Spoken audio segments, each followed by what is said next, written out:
Mini episode 1462 of the FDH Lounge is brought to you by Sportsology, delivering unconventional columns and webcasts about sports, TV, music, movies, and more. Follow them on the web at sportsology.com. The FDH Lounge. You'll want to schedule your life around it.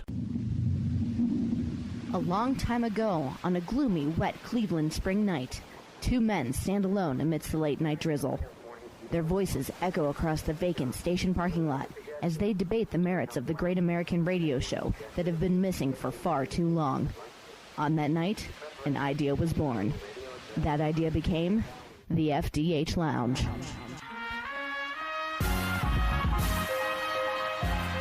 Welcome to the FDH Lounge. Hello, everyone. Welcome to FDH Lounge mini episode 1462. This is FDH Managing Partner Rick Morris here with you. And a very special treat for you here today. Twice a year for the Oscars and the Emmys, generally speaking, I think we do these myself and FDH Lounge Dignitary, but first and foremost, fitness and pop culture expert John Basedow joins us to break down. In this case, it'll be the Oscars and going through all that. Of course, you can find him on Twitter at John Basedow.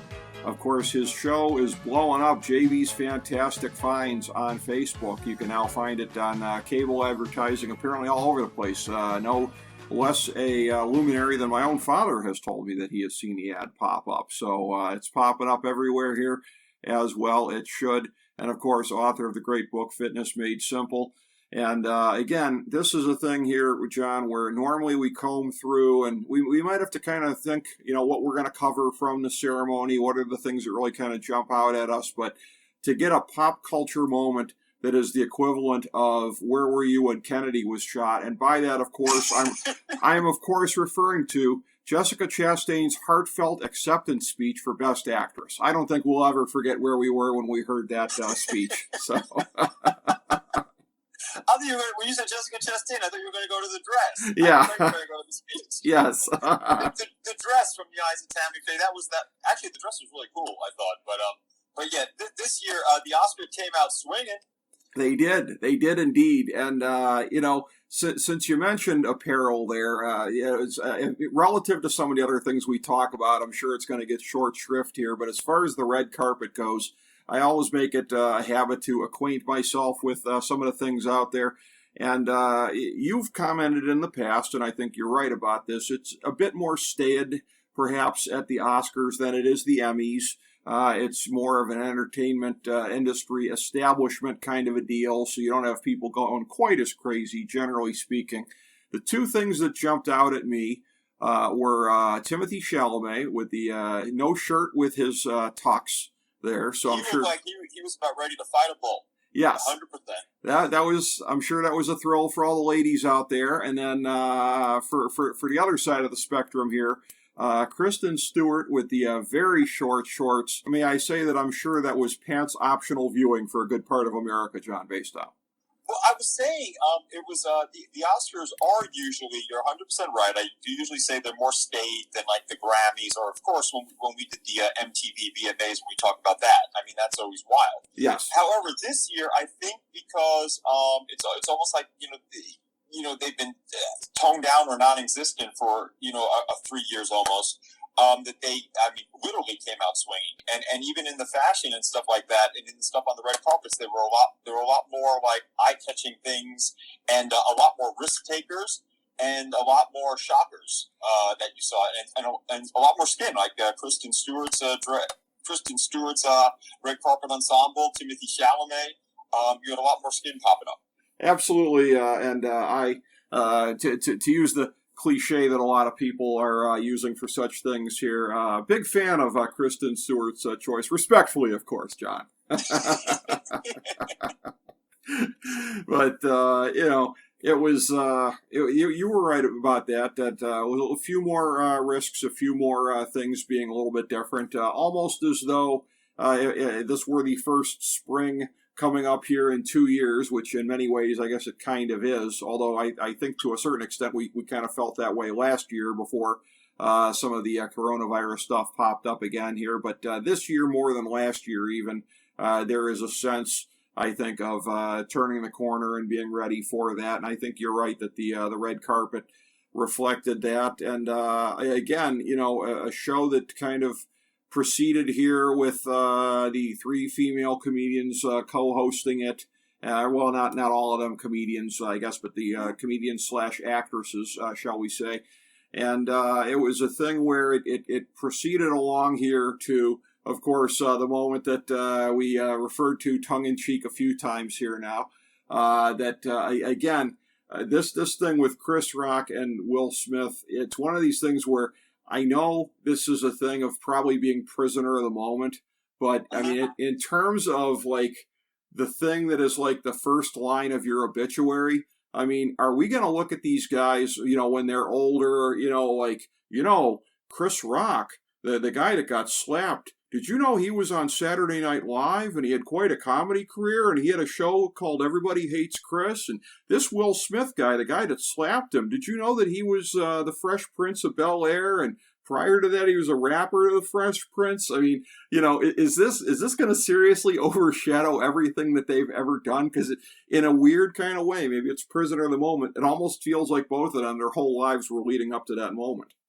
I think in some respects, yes. But I mean, going back in time now, you remember when Kanye West interrupted Taylor Swift during the speech, which was another iconic moment in award show history. Mm-hmm. And he was forever, like for a few years, it was always talked about him interrupting her and everything. But then as long as the careers continue to burgeon, I think, and continue to be more on the red hot phase as opposed to the dwindling down phase, I think, people are always going to refer to it, but I don't think it's going to define them completely. But it's always going to be a big reference point. It definitely is. And it is very instructive here in terms of the universal outpouring with some outrage, but a lot of it humor and everything, and a lot of it shock on social media, particularly Twitter, in the aftermath of this here. It should not surprise anybody that one of our favorite subcultures of this program, the world of pro wrestling, people were weighing in far and wide. And, former wrestler turned commentator Taz immediately proclaiming it to be a work, and then I think he kind of backed off of it later. Longtime promoter Eric Bischoff seems to be sticking to that point in spite of all of the evidence. I mean, it's almost like being a 9/11 truther right now if you say that this thing was a work, because it clearly was not a work. Now, that said, I do have a conspiracy theory, John, and that being, coming in, I'd been reading stuff about this, and just like, well, they're coming off of the lowest ratings ever last year, and gotta shake it out. Okay, go ahead, keep going. So here's my conspiracy theory, is it's not that these two guys were in on it together, but keep in mind, there is always a writing staff for these things here. There are writers, there are people that the Academy brings in. And I think somebody got in Chris Rock's ear because, remember, he'd taken shots at Jada Pinkett Smith previously here. There was a little bit of bad blood there, and I think everyone involved knew that. So this whole thing of like, oh, it was an ad lib, my conspiracy theory is it wasn't an ad lib. Somebody pointed him in that direction, wound him up, turned him loose, prayed that you would get maybe a moment of like maybe Will Smith flipping him off and everybody laughs, but that still would be a viral moment, right? But I think they were thinking it would be something that would pop the thing here and lead to a bigger rating.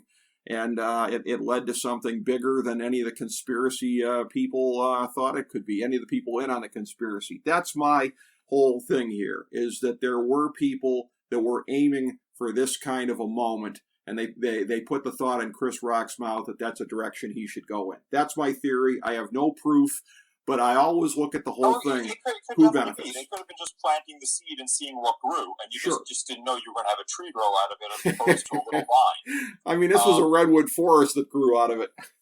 It's just, you didn't know it was going to blow up to that level, but I think you're absolutely right. I think they wanted to do stuff that, you had the lowest rated ever Oscars last year. Mm-hmm. Okay. This, I'm hearing, and you usually know the numbers pretty well, but I was reading reports that this is the second lowest rated. But of course it would be, because even though that happened during it, it's going to be talked about afterwards, not like having people run to the TV the second it happened, if you know what I mean. So, I mean, and I don't think they wanted to continue that trend. So you could be right about planting a seed. Of course, there's a lot of conspiracy theorists that are popping up on all different news networks and all different publications and stuff like that, saying that it was, completely planned and choreographed and yada yada yada. But I don't know. I don't know on that one.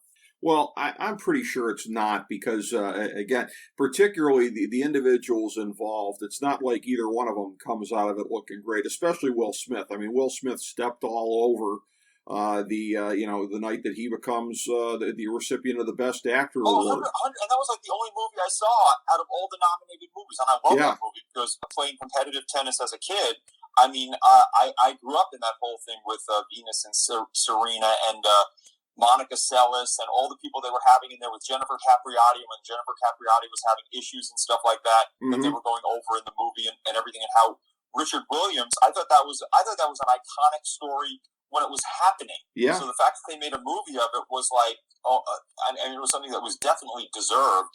And what he did, Richard Williams and of course Venus and Serena, is just unheard of. I mean, to go outside and me being in that whole field of, with competitive tennis as a kid, you do go up in the juniors. You have the ETA and the WTA, the different regions of the country as you're growing up in the 10s, the 12s, the 14s, the 16s, the 18s, and stuff like that.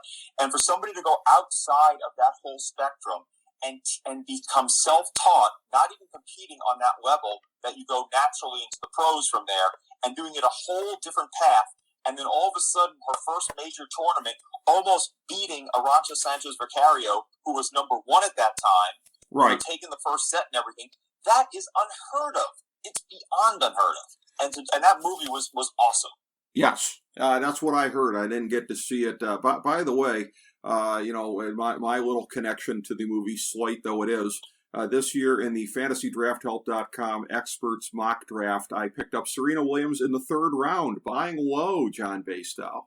So that is my contribution to the subject matter. But as far as this goes, yeah, I mean, again, Will Smith, in terms of in his speech, talking about the intensity of Richard Williams and sort of drawing some parallels to what he had done not 40 minutes previously on that self-same stage there. But it was a moment that, again, Chris Rock doesn't, if you believe in the conspiracy theory, he doesn't come out of it looking good either because of the nature of it. And that is where, again, a lot of criticism has come his way. Now, part of this is... But doesn't he also put, once again, I follow the dollar. Sure. And we talked about this many times. Right. But doesn't he also have a big tour coming up right now, or coming up very, very soon, a big comedy tour that's going on, which is like one of the biggest post-COVID tours that's, happening? I mean, this is going to, right or wrong, good or bad, this type of thing puts butts in the seat. True, but the thing of it is that, and again, Chris Rock... And once again, I think what you're saying is right. I think I actually agree basically 100% with what you're saying. I think it was almost like a let's see what happens type of thing, where I think the seed was probably planted. And I don't think a seed had to be planted. I think Chris Rock could have had it in the back of his head.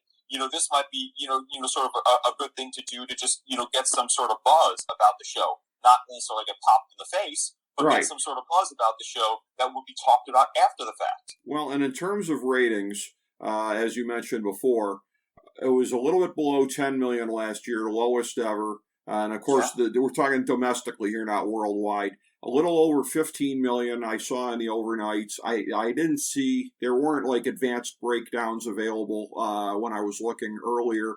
Obviously, I'm guessing that it spiked as it went later in the night here. So if it was 15 million, it might have started at like 11 or 12 million before the slap heard around the world, and it just kind of went from there. But this is one of these things where, and again, this was one of the leaks that had come out from the Chris Rock camp, was that he did not know that Jada Pinkett Smith had at alopecia. He just saw that she had a shaved head, probably thought it was just a choice. He probably did. Well, I don't think he would have done that joke if he knew it. And that's my thing, too, because he's always been an edgy comedian, but he's not been a shock jock. But he's not also mean. He's edgy. Right. I mean, even when he's talking about Jussie Smollett and things that I've seen some of his, which he has some funny jokes with that, I had heard a while back. I mean, he still takes a lighthearted approach to it. It's not mean and biting, if you know what I mean. Right. And it's not kicking somebody when they're down for a reason that's beyond their control. Right. But there's the whole thing here too. This is really almost sort of the perfect storm of how this came together, and that it happens to be the Smith family involved in this, because the whole thing of how Will Smith would react to his wife being insulted in and of itself is one of the most fascinating subplots that you could ever get anywhere. And that's where I will say, there's a good friend of mine I saw opining on Twitter about this, and given that she's one of the few people as busy as me and you, she may not hear in this podcast I'm referring to it. If she hears me talking about this, I know I'll hear from her and say, "What were you saying?" But I take a little issue with her take on it, because her thing was, hey, I stand Will Smith. He was standing up for his woman, whatever. And she's looking at it through the prism of, that's what I would want my man to do for me. And indeed, I know 100% that is what her man would do for her. But her man would not feel conflicted in doing it, as if you're Will Smith, again, whether it's an open marriage, whatever the deal is, you could tell from when he was being forced to talk about it. At minimum, he's uncomfortable talking about the thing publicly and having it out there for the world. And the worst case scenario is when everybody talks about the cuck scenario and everything, and if that's what he's actually having to tolerate. So, I mean, Will Smith the what scenario? Well, the cuck scenario, basically, of where it's just where Jada's out there just, taking it from other guys, and he's got to sit back and be okay with it. And right. Again, I don't know where the truth lies, but the thing of it is, and I'm not attacking anybody aside from her decision to put it out there, because there shouldn't even be grist for the mill for guys like me and you to even speculate about their marriage. You know what I mean? That should be out of respect 100% for all parties involved. What happens? There's a public you and a private you, and yes. There's certain things that should be private. Yes. Because even with his career, that's just a hard look. I'm sorry, that's just a hard look to get past. It is, and everyone was commenting on how grieved he looked and everything, and how upset and whatever. Part of it is in the fact, and my aforementioned friend had tweeted about this as well, and she was like, and Will Smith's been dragged for all this stuff, for all this period of time. And I'm thinking to myself, well, where did that come from? It's because his wife put this stuff out there, and again, whether it's a consensual deal or whether it's something he's just got to deal with, which is even harder on his psyche, I would have to think, if that's the case. But either way, just the fact that any of us know any of this kind of stuff just kind of makes my skin crawl, because that's, as you say, stuff that should be kept in the private sphere. And so the decision to go up on a stage, and then there's layers to this, right? Because it's a thing of like, he initially, the cameras don't lie, he was initially laughing. And then she kind of looked over at him like, "What you doing?" And then he was like, "Oh, okay." And then he puts the game face on and charges the stage. I mean, it was a measured walk, but it was a walk with purpose, shall we say. And, so that whole thing there of when he made that decision to go up there on stage, that's one of the most fascinating parts of it as well, too. And then when he starts yelling about, "Keep my wife's name out of your mouth." I mean, he had to know as he was yelling that, right? That's going to lead to all these. There was a lot of mean-spirited jibes on Twitter about him and his wife and whatever. So there's just an undercurrent to the whole thing that's creepy. Twitter is the toilet of social media, so that had to be just horrible. Well, I mean, John, you can fill in the blanks here about his wife's mouth and all these things. You know what I'm saying? 100%. Fill in the blanks, buddy. Twitter was all on top of it, and it's a thing where, again, so it's a thing where, and I've had friends that have had all measure of physical handicaps, much more severe than alopecia, some of it on the level of alopecia, sort of all along the spectrum, right? So it's a thing where I don't condone or tolerate any of that kind of humor at anybody's expense. But this is where the whole thing gets weird on so many different levels, is that for him to have taken it as far as he did, I mean, I could tell you, I don't know too many guys that would charge the stage if they'd been put through, the embarrassment of their personal situation the way that he had been previously. I mean, I guess you could say props to him for all the kind of loyalty and everything else to get past that. I mean, I don't know how you look at it, but then there's people that would want to make fun of him for that level of loyalty. And it's just a thing where, there are aspects of it that are funny and all the memes are funny and everything like that. But the parts of it that make you think about their family situation and what was going through his head, that's the stuff that just makes you want to take a shower when you think about it, Yeah, the thing is, the one thing I always think about is I don't make judgments on anybody's actions unless you can walk a mile in their shoes, because you do not know what's going on with them. Like myself, I mean, I'm all about loyalty. So the thing is, if what you're talking about with the open marriage and one announcing it and everything like that, that would just be a deal breaker for me. Everything would be over then. It would just be over. I mean, it's done. Right. First of all, there would have been no open marriage. That's number one. And number two, if there was something that was done in private, no matter what was the thing, whether it's an open marriage, whether it's about a crazy relative, whether it's about where you buried the dog, whatever it is, it stays in the family. Yep. Okay. The thing is, you don't disclose what's done with the family stays in the family, and you do not disclose it to the world for all crazies, all the vultures in the world to go pick apart. Yes. So the thing is that's just me. But that being said, I'm not about to judge his actions on that, because I do not know where he's coming from. I do not know. I've not walked a mile in his shoes, so I do not know what went up to this whole formation of their decision, her leaking that other information, and then him also then deciding to punch Chris Rock in the face. I also noticed, with his walk, he had to think about this for a little bit, because you say he charged the stage. Yeah, he walked in a measured walk, but there's some time there where you're thinking, should I do this? Should I do this? Should I do this? It's not, boom, you got hit by a car, sideswipe, you run out and you smack the driver in the face type of thing where there's no thought. There was enough time for thinking that, this was, something that he had in his mind and then acted on. Well, not only that, John, there was a thing of when people are talking about, and this is fascinating to me, of like other ways it could have gone, of like if he would have grabbed the mic and attempted to shame him, like, hey, my wife has, this is you wouldn't call it a disability or a handicap, or whatever it is, medical condition, whatever it is. Like, was there, as he's walking up there, is there any part of his mind that's thinking about going that way? Is there any part of his mind that's thinking about punching him, where that slap was actually a middle ground between a punch and trying to shame him and, get the high moral ground and whatever? So, I mean, I would just, if we could get a Zapruder film of his mind from the moment he got out of the chair until he laid hands on him, it would have been really interesting to know. If he was locked into that there was going to be this big ass bitch slap, or what was it going to be? Because, my guess is he probably toggled about 5 different ways before he reached him. I mean, that was a little bit of a walk to make it up there, but that's what I'm thinking.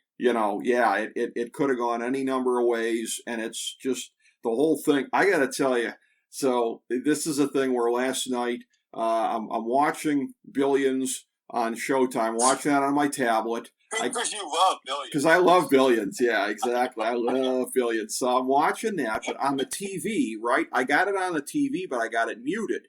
So I wasn't paying any attention. I didn't see when that happened. I'll tell you what I saw. A couple minutes later, I saw the phrase trending, I think it was "What Just Happened?" And I clicked on it, and it was like, whoa. And it's one of these things where I'm telling you, not even during the Super Bowl do you see, like, there are times when Twitter will be completely taken over by stuff, but it's like, this is probably the most I had ever seen. I mean, and when I'm seeing, like, Rich Eisen from NFL Network, who's just going on about it, and other people, like, everybody was just so in shock by what happened and going through and processing it. And some of the entertainment media, I'll tell you, in real time, and this is the thing I got. Wasn't it Dana White or one of the MMA guys saying that? Well, now at least we know that Chris Rock has a chin. That's right.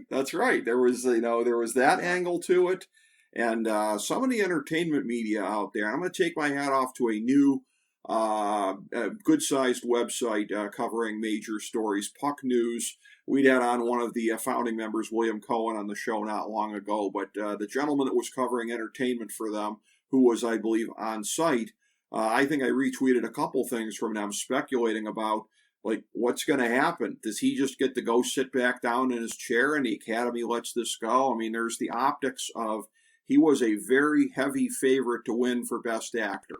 So that's got to be factoring in their decision. Like, we're looking at big awkwardness if he wins the thing and he's not here, he's off site. But it was a thing where, I'll tell you, in terms of ratings, clearly they did the right thing because, like, when he got up and he gave that speech, I mean, it was a thing.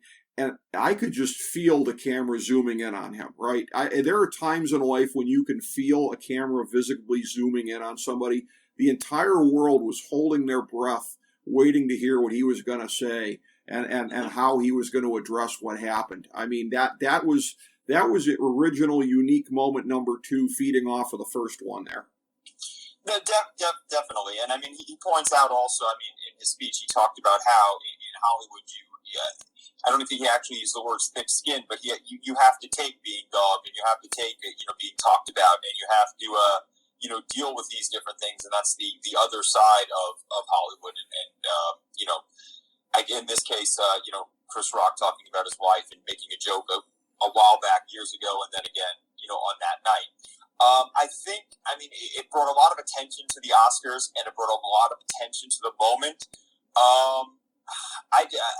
Once again, I just thought his performance in King Richard was so good and was so spot on. And I thought that story in general was so well deserved for the Williams family. I mean, what they did is just ridiculously unheard of. It's a beyond amazing accomplishment. I just think that I think to have this overshadow his speech and his win for that movie is not a great thing personally, but that's just my opinion because I just think that was just such a stellar, totally positive moment.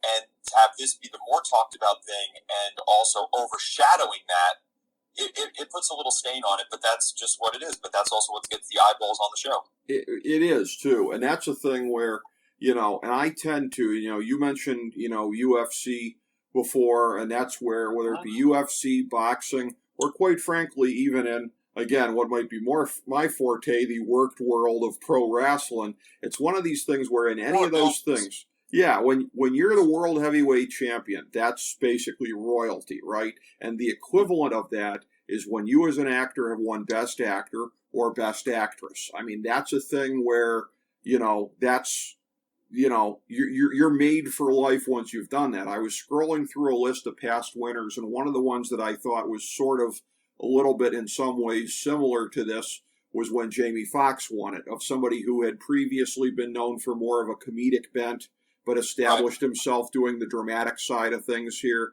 I feel that this was a thing for Will Smith, formerly the Fresh Prince, done some popcorn movies, a lot of them, quite frankly. I know he'd done Ali previously, and that was. But he also did Ali, and he also did a lot of. He had a lot of other non-comedic roles in big movies. I mean, I knew that he could do drama. It was just. It's just. I mean, he became Richard Williams in this. I mean, and once again, growing up in that area and actually seeing Richard Williams in person, and stuff like that. I mean, it's just a story that needed to be told, and it's an extremely positive story that shows, like I talk about in Wake Up Words all the time, that if you believe in yourself, you can accomplish anything. Right. And I mean, these people didn't have a pot to piss in or a window to throw it out of. They lived in Compton. They were not part of the hoity-toity tennis society. They did not have the money for the lessons. They did not have the money for all the training and everything that everybody starts at a super young age with and then goes through, as I was saying before, the 10s, the 12s, the 14s, the 16s, the 18s, and then goes into the Orange Bowl and all the major junior tournaments and all that other stuff. And that's the only route that was ever known. And for him to do this completely from outside, him and his wife, and then getting Venus to have free lessons, with a top pro, and the guy said, "Well, I'm not going to do 2 for free." And then Oracene all of a sudden teaching Serena everything that Venus was learning and coming home and explaining and everything like that. You just that can't be repeated. I mean, and to be able to see that accomplishment and that type of dogged persistence and that type of determination, and then to actually see it come to fruition and see, as he even mentions in the movie, Venus becoming number 1 in the world, and then Serena going to be, talked about as being possibly the best tennis player ever in the world.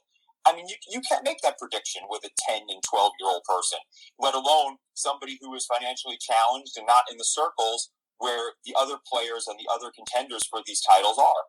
So that was just amazing. And to be able to portray Richard Williams the way he did, the grit, the determination, the being beaten down in a park by a complete waste of skin and hair because that's the environment they lived in, and him going to actually, with a gun, to shoot that guy, and then all of a sudden seeing the guy be shot in front of his face. It's just a really, really not only rags to riches story, but such a feel-good story that no matter what situation you may be facing right now, it gives you hope that you can get out of it. That's right. And as you said, to build on your point, that Will Smith had built up a dramatic record prior to this, of course. But again, just in terms of anyone who started kind of on the lighter side of the street, if I'm going to be a real old head here, I can go back to Tom Hanks starting with Bosom Buddies. I'm not sure when anybody was watching with our friend, the late, great Peter Scolari, past guest on the show. I'm not sure when anyone was watching Bosom Buddies that they might have thought Tom Hanks will win multiple Best Actor awards, but it is an accomplishment. When you're Tom Hanks, when you're Jamie Foxx, when you're Will Smith, when you've started out more so doing that type of stuff, and then, as I said, with Will Smith, also popcorn movies and everything like that, it must feel like all the more of a culmination to be able to just prove your chops. And to, again, like I said, you're royalty. You're a made man. It's the equivalent of being a world champion in any of these other things here. You can always say that. I was the world heavyweight champion. That's what it is in Hollywood when you've won one of these things. Well, not only that, he's also an action star. What about like the Independence Day movies and everything? I remember also in his career, also growing up, when he would say things like, he wanted the summer to be, he wanted to be like one of the icons of the summer, where like every summer, you go to the beach, you go out to the movies, you go on vacation, and you see a Will Smith movie. Yeah. Because like that's when the Independence Days and all those the big blockbusters would come out, when he was having like one after the other in his heyday then. But his heyday really never ended because he had he basically is able to reinvent himself in different ways. And I remember with him in particular, with Fresh Prince, reading an article where even though he was comedic and they were doing that, when he was doing the pilot of Fresh Prince, they had to keep taking the camera off of him when other people were speaking, because what happened was he was so determined to be great on the show, he memorized the script, but he memorized everybody's lines. So when he was like, when he would deliver his own lines, and then all of a sudden, like let's say when the mother or the father were talking, he was actually mouthing the words to their lines because he knew the script that well. Oh wow! Okay.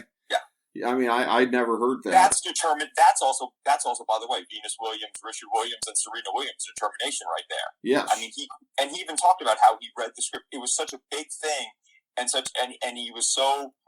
Wanted to be so perfect at it and so good at it and not miss this opportunity and screw up such a great opportunity that he would have everybody's lines. And it was so funny when the directors would be like, we got to take the camera off of him. He would comment that the director said to him, we have to take the camera off of you because every time somebody's talking, you're mouthing their exact line.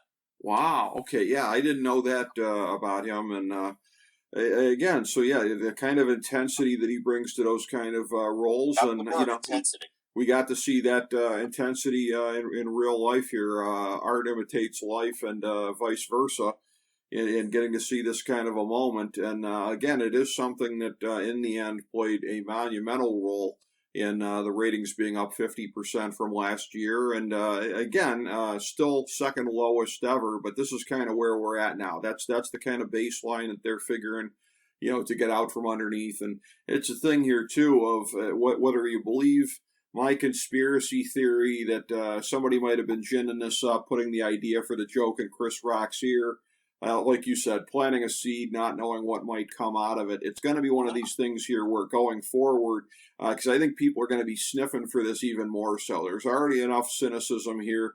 I think most of it's stupid because, like I said, if you think it was a work, if you think the whole thing was a work and they were both in on it, then I think you probably are not fit to be living on your own unassisted.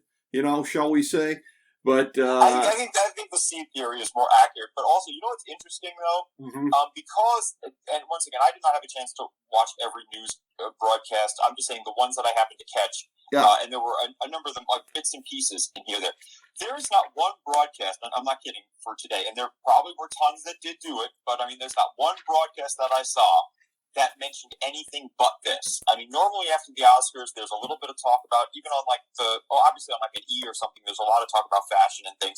But on the regular, mainstream news channels, and then also whether it be Fox News or CNN or whatever, they give a little list of the winners, or they'll give a little highlight of the show. I did not literally see anything. Right. And once again, I wasn't looking, but just there was not one mention of anything, of anybody winning an award, of anybody wearing a crazy outfit, of anything like that. It was just all about this. And then they went on to some other news story. But as far as the Oscar segment coverage that I saw, it was 100% this. Sure. I mean, and look, I mean, if you were to look at my notes for the segment here, I mean, it would kind of reflect that. I mean, literally, the only thing. It was your tweet when you said, I'm sure we may talk about everything. Yeah. Like, your tweet was like, we may talk about other things too, but do we need to go beyond this? Well, exactly. I mean, listen, the only other thing I have written down, I mentioned, a little bit about the red carpet. Obviously, Coda taking Best Picture, and that being an Apple TV one. I mean, that's a big deal. That a streaming service gets it. I mean, that's a historical nugget. In terms of the film industry, I mean, that is a significant historical moment. This just happened to be a ginormous historical pop culture moment. Like I said, I mean, akin to, and I'm not trivializing real life things here, but like, the Kennedy assassination, the Challenger shuttle blowing up. I mean, things that you remember where you were when they happened. I mean, this is just, it's something we didn't expect to come out of it. The fact that, and I can't believe it's already 5 years ago, because it feels like yesterday when you and I were spending the better part of a segment giggling about the whole thing about the Best Picture thing getting biffed, and, what a fiasco that was. And, could we have ever imagined that something would... You mean John Travolta? Warren Beatty. Well, John Travolta, first of all, mispronouncing the name was a big thing. That lasted a while. When he was trying to... who was he mispronouncing the name of again? I don't remember that part of it, but...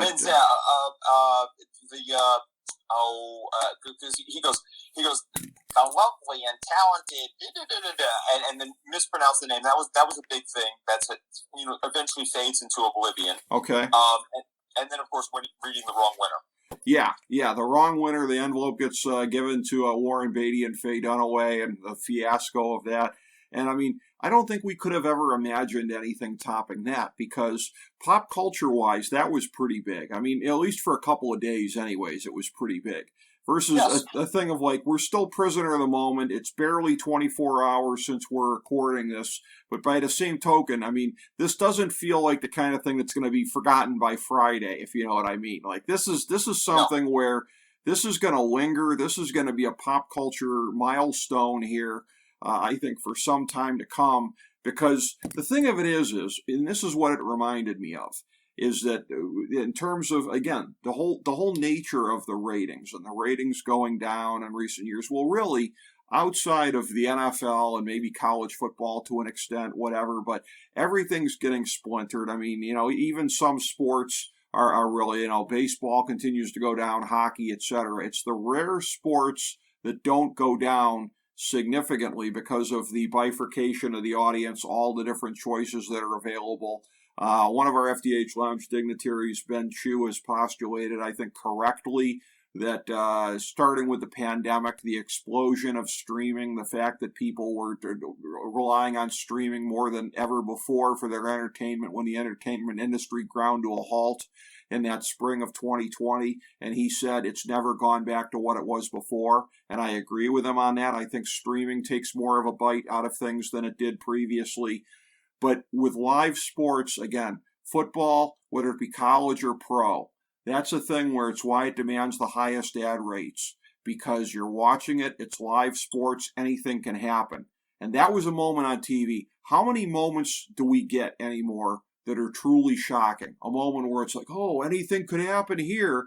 Nobody ever watches the Oscars thinking that that's going to happen, where there's going to be a significant pop culture moment that's going to be talked about for years to come. And when they're running their highlight reels of the biggest moments of the 2020s, this is going to be front and center. Nobody expects that from the Oscars.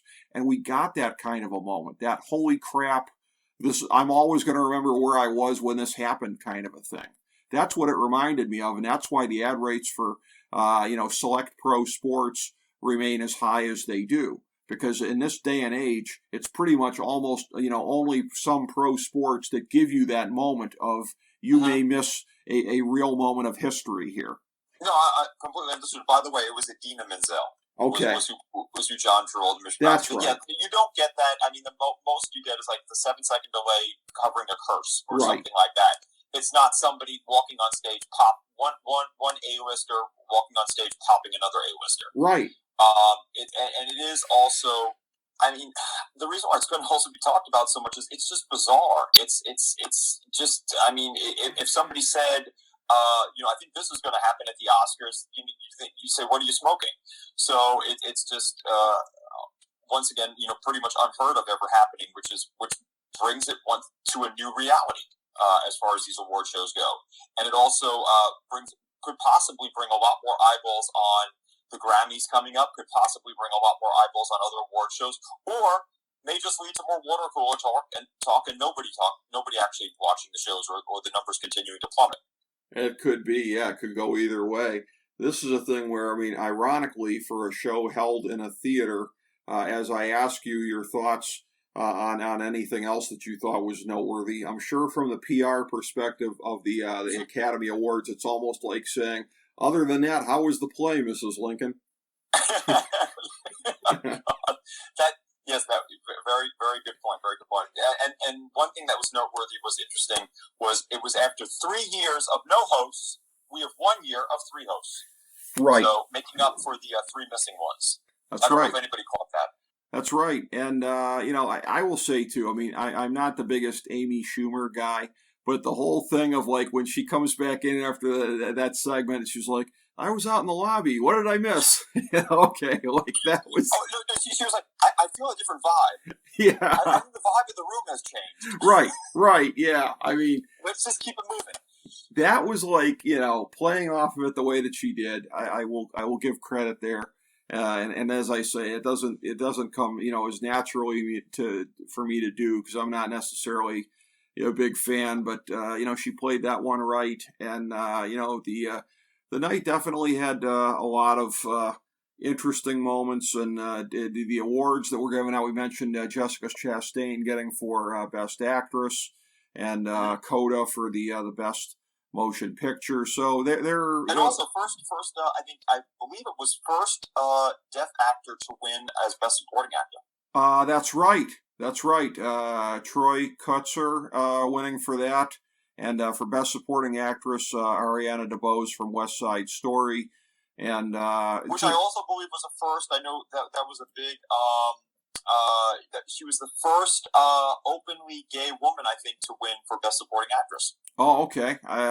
I would have guessed that would have happened already, but hey, here we are in 2022. That has just happened. So, and any number of the other awards here that there were some honorary Academy Awards given out to Liv Ullmann, Elaine May, and Samuel L. Jackson. So there were some things here where, again, it is a shame for any number of folks here who had career highlights that it ends up being overshadowed here. But again, nobody more so than Will Smith overshadowed for winning Best Actor by his own actions earlier on. And so now the ramifications of that, and Will Smith, as we're recording this evening, having put out an apology this time that actually did include Chris Rock, as opposed to what he did spur of the moment. So we'll have to see how the things continue to play out here. And I know that this is what I'm about to mention is not a stage for necessarily discussing any of this stuff directly, but very, very noteworthy. As I touched on at the top, JB's fantastic finds. Maybe you'll work in some jokes on this, right? You are the king of segues tonight. Yes. Maybe you'll work in a joke or two. I mean, I don't know how you segue from this absurdity to your show here, which is a different kind of fun absurdity. Yes, exactly. Bizarre, so there you have that. Yeah, maybe you'll challenge yourself to make a few references here. I don't know, but this gift here. Anybody that bids on this thing really slaps. I think Chris Rock would tell you that. But I'm sure you could find a way to work it in. But as I said, JB's fantastic finds really, really blowing up. And again, the commercials out there, people starting to see it. and mentioning it to me. So, the awareness and everything like that, your latest and greatest project really taken off, my man. It is, well, first of all, I feel definitely, may sound cliche, but I feel very fortunate and blessed. Had from small beginnings, great things come, and I had no idea this show was going to rise to the heights it has and the prominence it has at the moment, because it's exciting. It's by far the biggest thing I've done with Fitness Made Simple, with all the different things in between, like the news reporting and the wake up words on Vine being blips on the radar, which were good. This is a thing. JB's Fantastic Finds, and it makes a lot of people very happy. I mean, if you go to our site and you see the people posting some pictures of their treasures, it's not only about what they're winning and stuff like that. It's a family atmosphere on the show. There's so much conversation in between and so many new friends being made. And now that the last time I was on your program, my God, I think I just, JB's Fantastic Finds is 3 years old. I mean, we started off on what were like multi-show channels, where my show was one of many shows on a single channel or group. And then just last January, I started my own channel or group, which is JB's Fantastic Finds, and we only started, I guess, broadcasting maybe in January, February, something about that, about a year ago, almost exactly a year ago, and started on TV when I had that little brainstorm about seeing an opportunity with the TV opportunity that I saw with Fitness Made Simple back in the day, and that hadn't existed since. And I saw another opportunity. I said, wow, wouldn't it be great to marry these two together? Had no idea it would explode the way it did. Started off on just testing in Chicago with, a buddy of mine that I had known back in the Fitness Made Simple days, and did very well in our test, and then rolled it out nationally in August. And then that's when everything exploded, and it really exploded from day one of hitting TV, which is amazing. And that's why I am just incredibly fortunate, blessed, happy, but also just damn busy. I mean, I don't have a spare moment to myself keeping up with everything, and it's great to see. I think what gives me energy is seeing the positivity in the comments, seeing the joy of the people on the show. I mean, they're winning these little trinkets and treasures, but it's become being about so much more than that. And I mean, you see their notes that they look at the Tuesday and the Saturday show. I just look so forward to Tuesday and Saturday. It's my time to, be with friends and, unwind, and anything that was going on bad with the week, I really, it goes away during that time. And I mean, I get a few nice things, but it's just, I have such a fun time at the show. So and that's what I like most about it. It's that type of feel-good atmosphere. It's a positivity-only zone, and it's just become a focal point for a lot of people, and it's a lot of fun. Yes, and again, you really, this has been such an outstanding project. And again, as we've talked about here over a period of time, that you have been the master of reinvention. I still think in some form or fashion, when they go to write your obituary, hopefully several decades down the road, but I have a sneaking suspicion you might be able to find a way to do something with the 7-Eleven Chronicles that would make that the first line of your obituary. But well, you never know. Yeah. Well, this is the thing. Okay. I mean, I talk far too much on your show, but about the way my mind works with different things. But as you know, once your prominence rises and once you become more visible again, any other little thing you do takes on a lot more gravitas and a lot more weight. That being said, if I know you absolutely love 7-Eleven Chronicles, and I know a few people did, but I mean, 7-Eleven Chronicles I started doing, just as a little fun little thing, but I was not really the eyeballs weren't on me necessarily. Right. Whereas if I had done it when at the height of Fitness Made Simple, or if I bring something back, maybe as JBFF goes, super big and stuff like that, you never know what might happen with 7-Eleven Chronicles. As I always told you, bring me a deal. That's right. It's all dependent on this. And again, when you were mentioning your past projects here, I mean, you touched briefly on Vine, but I mean, what about didn't you have 38 million views on Vine? I mean, you were as big as it got on there. Yeah, no, Vine was important. Vine was good. I mean, Vine paid the bills, and Wake Up Words and the brand deals I got from Wake Up Words and and once again, Wake Up Words were great because it's an injection once again of positivity and motivating people to do good things, and also to say, basically put a deaf ear to the haters and stuff like that. and it was an empowering force. And what the hell other empowering forces do you have on the internet? Which is why I think it did well. Because a lot of parts of the internet are just a toilet or a cesspool for negativity and tearing down rather than building up. And Wake Up Words, as motivating and as uplifting as it was, also had a little bit of an edge. I mean, it was also like an FU to the haters and stuff like that, and that's what a lot of people liked about it, and still do like about it on the ones that run. So Vine was definitely a blip on the radar, but nowhere near where Fitness Made Simple was back in the day, and definitely nowhere near where JBFF is today. Right, and that's where, to bring it all full circle, if more people had that kind of positivity, then there would be less of the mean-spirited kind of stuff here. Listen, some of the memes and everything like that are great, but of the people actually attacking any of the ones involved in this whole thing here, either the Smiths or Chris Rock, I dare say if those people had more of these wake-up words in their lives, they wouldn't feel the need to be so mean-spirited. So we can all learn from your example, John, and again, your example spreads across, as I said, many different, walks of life here. Fitness and pop culture expert, FDH Lounge dignitary, host of JB's Fantastic Finds. It's a long, long list here. I'm proud to have our program, you being a dignitary, being aligned somewhere in there. Always a pleasure, John, and thank you for taking time out of your busy day to hang with us and break down all of this fun crap yet again. I appreciate that. And one thing I will say is, for anybody listening out there, definitely turn a deaf ear to the haters. Don't ever let anybody else steal your joy, and always believe in yourself, because if you believe in yourself, you can accomplish anything. And anybody trying to tear you down is generally just speaking out of their own fears, frustrations, and failures. So just say, God bless, keep it moving, and show them the error of their ways by you achieving success, because success is the best revenge. Exactly. I'm not ever going to let anyone be a thief of my joy. Conversely, the kind of people you're talking about, I enjoy being a thief of their joy. But